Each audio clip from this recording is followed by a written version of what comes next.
Hello friends and welcome to this channel. My name is Ashley and I read stories. I'm super excited about the story I'm about to read for you today. It was requested by a viewer. Her name is Victoria and I'm so happy she did request this one. I've never heard of it before. It's called The Couch Potato and it's written and illustrated by Jory, John, and Pete Oswald. Since it's about to be summertime, I thought the moral and the theme of the story is really appropriate. It's about getting outside and doing activities instead of just sitting at home and sitting in front of our screens, even though that's what you're doing right now. I think that going out and being in nature is the best thing, one of the best things about being alive. And I really hope you enjoy the story as much as I have. And thank you so much, Victoria, for requesting it. Let's begin, shall we?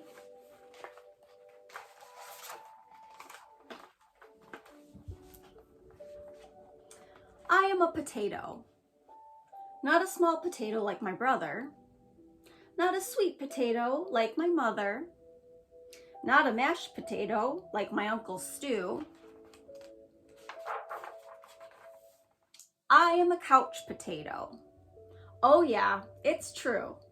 My favorite place is to slouch on the couch. I spend all my free time sitting in this exact spot. Why would I ever leave this comfy, cozy couch? It's got everything a potato could need. See, I have this, and this, and one of these, and those, and this, and that, and these.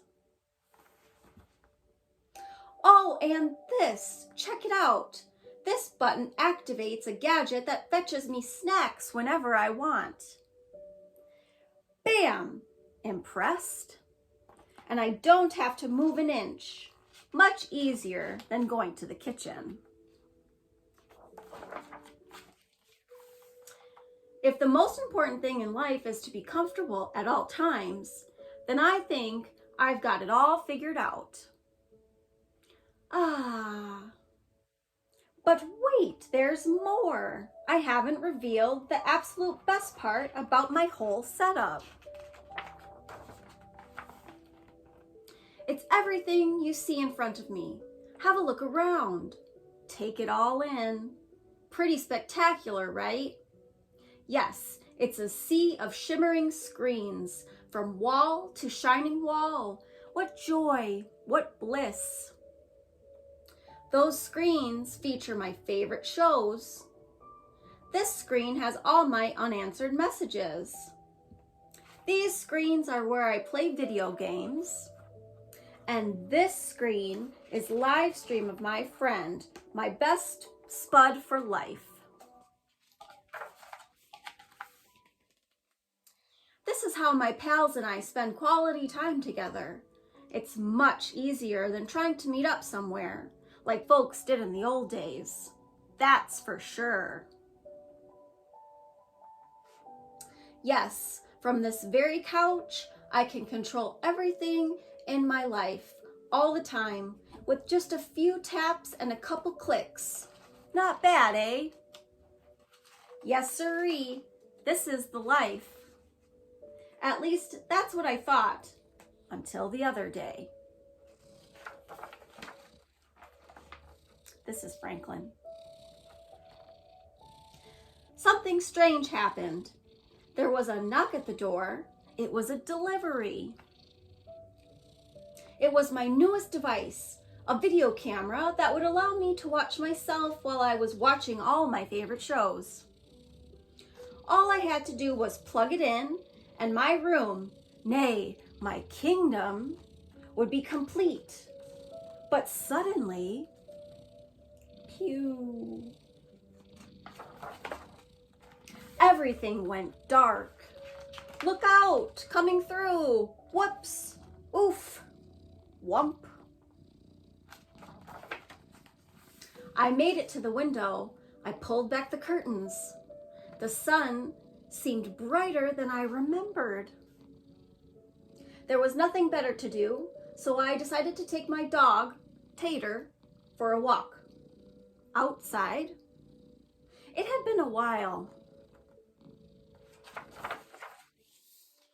Everything was so vivid, like a high-resolution 156-inch curved screen, but even more realistic. Something smelled fresh. After a few moments, I realized that it was the air. I heard a noise, some chirps, a ringtone perhaps, but no, I looked up to see some birds. I wandered down the street from block to block and across the neighborhood. Eventually, I found a park with a hill. There was a massive tree on top. It looked like a desktop background, only it was real.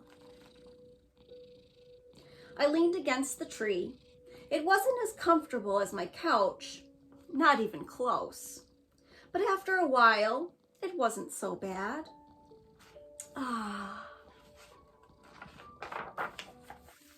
Any worries about the power outage and what I might be missing drifted away. I wasn't thinking about my favorite shows or my unanswered messages or anything else really. I noticed the stillness, the view, the sky, the clouds, the sunset, and those colors. My goodness. It took a while because there was no fast forward option, but eventually the sun sank below the horizon. By the time I got home, the power was back on. I sat on the couch. I hit the button to brush my teeth. I pulled the lever to change into my pajamas. I turned the knob to watch a bedtime story. Then I noticed my reflection in one of the screens. I wondered how much of my life had been spent in that very spot. It was then and there that I made the decision to peel myself off the couch a bit more often, maybe every day even. And so that's what I've done.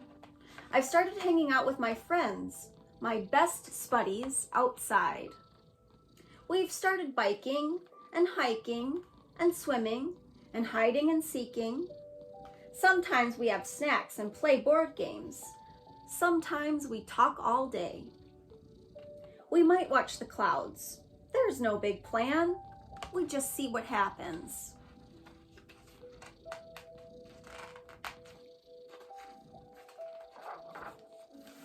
It makes me wonder, what if I didn't always need to be totally comfortable? What if I'm happier when I have a better balance between my gadgets and the world outside? Because it turns out that I'm more than just a couch potato. I'm an amusing potato. I'm a smart potato. I'm a kind potato.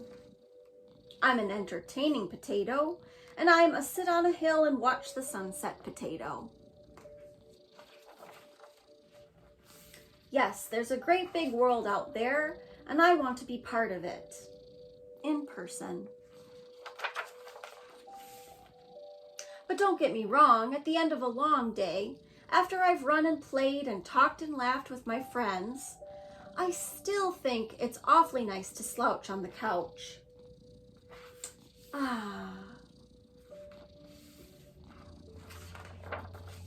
The end. Thank you so much, Victoria, for recommending this wonderful story. I really appreciate you. Until next time, bye friends!